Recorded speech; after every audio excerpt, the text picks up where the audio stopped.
이게 이 사람들의 정보력은 이제 사람들이 갈 수 없는 북한까지 뻗치고 있다는 거죠. 심지어는 제가 뭐 살던 지역을 얘기하면 그 사람들은 한술 더 떠요. 혹시 거기 그런 공장이 있지 않니? 근데 만약에 없는데 이렇게 얘기해야 돼. 제가 있어요! 이러면 이제 간첩인 거예요. 그러니까 있는 거는 내가 있다고 대답해도 되는데 이 사람들은 그 정도로 사람을 떠봐요. 그리고 다 알고 있는 거예요. 그러니까 저희 지역에 어떤 공장이 있고 안녕하십니까, 북한에선 박이성입니다. 여러분 반갑습니다. 저 2008년 1월 달에 이제 국정원에 들어왔어요. 네. 진짜 오래됐는데? 오래된 얘기인데. 사실 인천공항에 딱 내렸을 때 저희는 국정원 요원들이 나와가지고 이제 나오는 입국장 밖으로 나오는 데를 안 나오고 약간 지하 같은 데를 이렇게 해가지고 좀 다른 데로 버스를 대고 나와요. 그때까지는 굉장히 뭐랄까 우리를 특별하게 대해주니까 되게 기분 좋았어요. 예, 그리고 이제 거기 안내해가지고 국정원 건물에 딱 들어갔는데 그때부터는 약간 명령을 내리거든요. 아직까지 대한민국 국민이 아니다 보니까 자, 짐 이쪽에다 다 모아놓으시오. 근데 이제 사람들이 무섭더라고요. 경비선 애들을 키가 한 2m씩 되고 진짜 잘생긴 애들이 있거든요. 근데 저랑 같이 이제 한국에 오던 누나를 제가 봤어요. 그래가지고 누나 반가워 이랬는데 말을 하지 말라고 했는데 제가 계속 말하니까 그 다음부터는 아예 이제 쫄아가지고 말 한마디도 못하고 그 형들 말 잘 들었죠. 근데 북한에서는 안기부란 얘기를 들었죠. 예, 왜냐하면 북한의 유명한 영화 중에 민족과 운명이라고 박정희 편이 있어요. 김재규한테 총 맞아 죽고 이 내용을 다룬 12 내용에 대한 영화가 있는데 거기서 이제 안기부로 그려지기 때문에 북한 사람들한테는 이제 안기부라는 단어가 훨씬 더 친숙하죠. 예, 그리고 남산 지하실. 저게 절대식이에요. 못 들어봤어요. 저런 거는. 예, 국정원 사람들은 저런 거 안 끼는 것 같던데. 저 롤렉스 이런 거 끼던데. 가방이 있거든요. 체크 무늬 가방. 거기에 이제 국정원에서 주는 추리닝, 신발, 슬리퍼, 뭐 이런 비누곽 이런 걸 국정원에서 주는데 저희 집 그 가방에 하나 남는 게 있습니다. 예. 뭐 궁금하신 분이나 필요하신 분 있으면 연락 주세요. 드릴게요. 무료 나눔 해드립니다.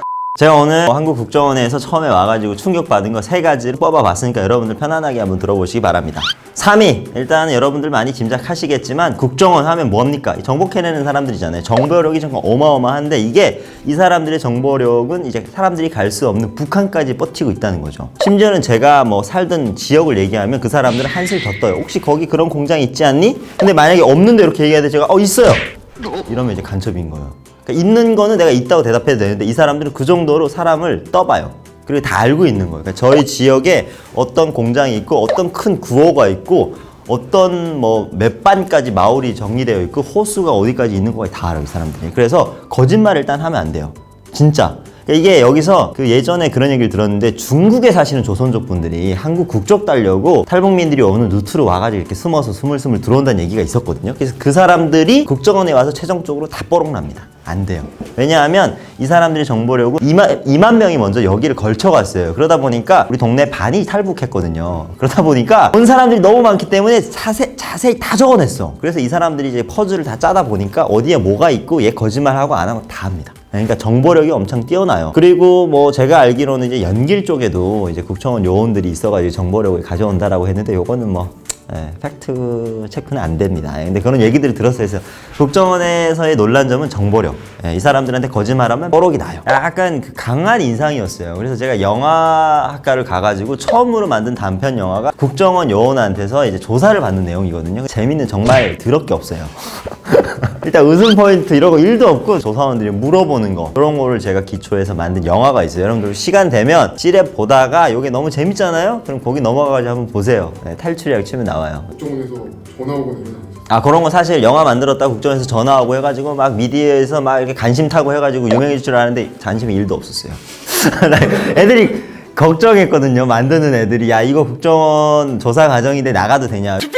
별 신경 안 쓴다는 거죠. 그 정도는 국정원의 비밀도 아니야. 저한테는 힘든 시간이었는데 일단 독방 생활이에요. 독방. 여러분들 슬기로운 독방 생활, 감방 생활 보셨죠? 하루 종일 누구랑 대화를 못하고 1시간 내지 2시간 동안 요원이 와서 북한에 살았던 내용을 그럼 제가 써야 돼요. A4 용지에. 그 생활을 일주일 동안 하다 보면 약간 정신병이 걸려요. 그래서 이게 좀 너무 힘든 시간이었어요. 왜냐하면 밤이 되면 그리고 창문 이렇게 새살창이 있는 데서 내다보면 밖이 이제 환하고 차 왔다 갔다 하고 너무나도 그 자유를 느끼고 싶은데 이거 내가 제대로 한국에 온 거 맞나라는 의심도 좀 들기도 하고 이거 제대로 내가 나가서 살 수 있나? 무섭기도 하고 이건 충격보다는 약간 공포로 다가왔던 시간이었어요. 일주일. 그리고 일단 밥이에요. 국정원 밥이 제가 지금까지 대한민국 어디에 가서든 먹는 그 중에 제일 맛있던 국정원이에요. 왜냐하면 처음에 와서 먹었던 것도 있겠지만 일단 국정원의 식사질은 고기 몇 끼 나오고요. 그리고 음식이 그 메뉴가 몇 끼 바뀌고요. 그리고 먹을 만큼 그냥 마음대로 먹게 해주고 먹어야 될 정량이 정해져 있거나 그렇거든요. 태국 감방이나 어딜 가면. 근데 국정원은 내가 계속 더 먹어도 된다는 거예요. 그래서 그게 좀 신선한 충격이었거든. 내가 먹고 싶은 대로 먹는다. 북한에서 처음 온 사람들이 이걸 모르니까 밥을 막 이만큼씩 퍼와. 한 번에. 고기 막 이만큼씩 겨우 와서 먹어. 근데 단 또 못 먹어. 그러니까 욕심 부리느라고 누가 가져갈까봐. 근데 국정원에서 말해주는 거야. 욕심 부리지 말라고. 먹고 또 갖다 먹으라고. 예. 근데 이제 그게 이제 생활화 안 되고 사람들이 없다 보니까 이제 한 번에 욕심 챙기려고 그렇게 가져와다가 막 체하고 막 그러는데 아무튼 국정원의 음식은 최고입니다. 대한민국에서 제가 먹어보던 음식 중에 최고예요. 자, 국정원에서 제일 충격적이었던 게 한국 전쟁이었어요. 이게 정말 저는 북한에서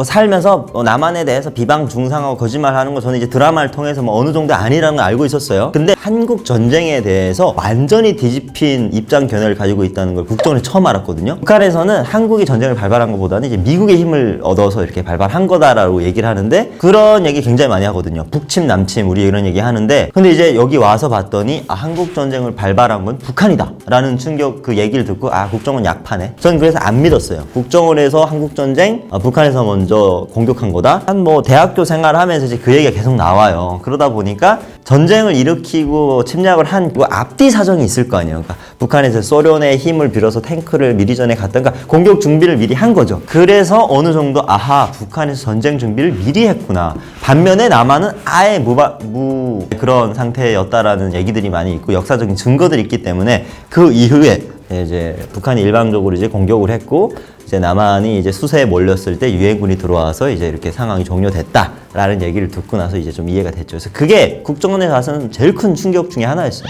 이제 국정원에서 처음 알게 됐어요. 미디어에 19급, 등급이 나눠져 있는 걸 저는 이때 여기 처음 알았거든요. 왜냐하면 그 조사가 끝나고 나서 이제 남자들은 한 10명 정도 되는 방에다 이제 모아놓고 이제 하나원 가기를 기다리는데 그때는 약간 규제가 필요해요. 조사가 다 끝났으니까. 그러면 이제 밤새 이제 TV를 보게 하는데 사람들이 낮에 자고 밤에 잠이 안 오니까 TV만 봐요. 근데 OCN 이런 데서 맨날 새벽이면 야한 영화거든요. 근데 제 나이가 그때 18살이 있었으니까 난 볼 권리가 있는 줄 알았거든요. 그래서 그냥 그 있는 아저씨들이랑 같이 그냥 앉아서 봤어요. 즐기면서 아주 재밌게 봤어요. 근데 이제 그 국정원 요원이 들어오더니 이거 보면 안 된대 얘는 얘 빨리 재우고 니들끼리 봐라 어른끼리. 그래서 왜 안 되냐 나는 보고 싶다 저런 거 봐야 되지 않냐 너무 재밌는데 이랬더니 대한민국에는 이제 그 19급 등급이 나뉘어져 있기 때문에 이거 보면 안 된다. 이거는 이제 19급 이상의 사람들만 그래서 저기 숫자가 있는 거다 이런 얘기를 하더라고요. 그래서 저는 그게 일단은 굉장히 불만스러웠어요. 왜냐면 애매하거든. 19살이면 내가 볼 수 있는데 18살에 와가지고 이건 좀 너무 불공평한 거 아닌가 라는 생각을 했는데 이제 그 사에서 나와서 보니까 이제 모든 미디어에는 이제 시청자 등급이 제한이 돼 있더라고요. 그래서 그게 하나가 좀 국정원에서 배운 것 중에 좀 안타깝고 기억에 남는 배움이었어요. 궁금하시죠? 국정원에서 먼저 이렇게 저한테 제가 죄를 지거나 잘못해서 오는 게 아니라 그러니까 국정원 요원들은 밖에 나온 사람들한테 연락을 별로 안 해요. 근데 이제 본인들이 국정원 요원이라고 연락 오는 경우는 없고 본인이 정보라든지 그런 걸 좀 알 것 같으면 그냥 개인적으로 연락 와서 물어봅니다. 그래서 그 물음이 취조를 하는 게 아니라 약간 학술 연구지처럼 뭘 만드는데 인터뷰할 수 있겠냐 이런 식으로 해서 만나서 저도 이제 한 2-3번 만나서 밥도 먹고 얘기를 했는데 본인이 국정원 요원이라고 얘기는 안 해요. 어디서 일하는 데인데 나중에 이제 술 한잔 하고 나서 형이 국정원 요원이야. 약간 약파는 것 같기도 하고 모르겠어요. 아무튼 그래서 이제 만남을 몇 번 가져서 북한에 관련돼서 그리고 이제 여기 와서 살아가면서 주변 사람들이랑 연락을 어떻게 지내는지 이런 것들을 좀 제가 한 2-3번 정도 만났고 그분이 본인 말로 국정원 요원이라고 얘기했으니까 믿어야죠. 그런 적은 있었어요. 아니면 이제 제일 많이 그 사람들이 관심사를 보이는 게 아마 그 간첩인지 아닌지를 확인하는 걸 거예요. 그래서 아마 그러는데 18살에 무슨 간첩 에서 그런 거를 이제 파헤치는 것이기 때문에 분위기를 좀 약간 좀 무섭게 이제 연출을 해요. 제가 국정원에 들어와가지고 한국에 왔는데 오면 바로 아버지 만나고 막 아버지 사는 곳에 가서 그냥 자유로워질 줄 알았는데 무조건 단체 생활이거든요. 무조건 나가야 돼. 할아버지든 애기든 무조건 따라 나가서 밖에서 있다가 들어오고 밥 먹고 밥 먹으러 안 갈게요. 이거 안 돼요. 그리고 거기서 정말 국정원에서 많이 졌던 게 저녁마다 그 옥수수 수염차. 그렇기 때문에 나이 많던 나이 적던 그 경비를 서는 그 경찰들은 약간 거기도 나름 딱 정해진 스케줄이 있거든요. 그래서 아침 6시에 기상해서 운동장에 가서 뭐 바람 한번 쐬우고 뭐 이런 게 있어요. 그래서 그거대로 안 움직이잖아요. 근데 나 피곤한데 난 좀 쉴게요. 이거 안 돼. 네, 여러분 오늘 제가 한국 국정원에 와가지고 신선한 충격들을 좀 받은 거 여러분들한테 소개를 좀 했는데 어땠나요?